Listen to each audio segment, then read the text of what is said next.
Nous allons désormais nous intéresser à l'import et au retraitement du FEC. Après avoir renseigné les informations générales du dossier LPA, il suffit ensuite d'importer le FEC. Donc pour ce faire, deux méthodes s'offrent à nous. La première en passant par le ruban personnalisé et en cliquant sur la step 1, et la deuxième dans la feuille step by step en cliquant également sur la macro.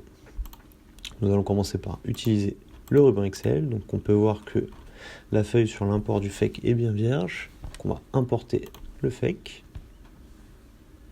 Voilà qui est fait. En l'état, le FEC n'est pas exploitable. Tous les champs sont dans une seule colonne, donc il va falloir séparer les champs et faire un champ par colonne. Grâce au séparateur, nous allons pouvoir actionner la deuxième macro. Donc on va l'actionner via la feuille step by step. Voilà. Donc là on peut voir que les champs ont bien été séparés. Donc ensuite on s'aperçoit aussi que le format des dates n'est pas correct et que le format des nombres ne correspond pas à des nombres. Donc il va falloir les retraiter. Allons-y. Voilà, donc là les colonnes débit et crédit viennent d'être adaptées. Et pour le format date, donc c'est un petit peu plus long parce qu'il y a 3 colonnes de date. Voilà qui est fait.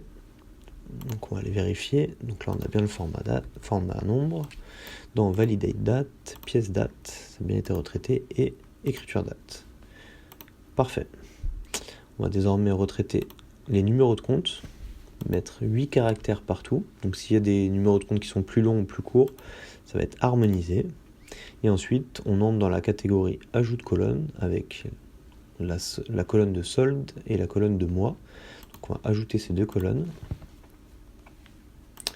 Colonne de solde et la colonne du mois. Donc c'est des colonnes qui sont facultatives et donc qui ajoutent des champs dans le FEC. Donc en colonne S et T. Donc, voilà. Petite vérification, la somme des soldes est bien égale à 0, donc ça c'est correct. Et ensuite, on va finir par contrôler le FEC, donc en passant par là par exemple, et ça nous confirme que le FEC est exploitable et qu'aucune erreur n'a été trouvée. Voilà, donc là on a bien importé le FEC, on a effectué le retraitement pour qu'il soit exploitable et le contrôle est satisfaisant, donc nous pouvons continuer.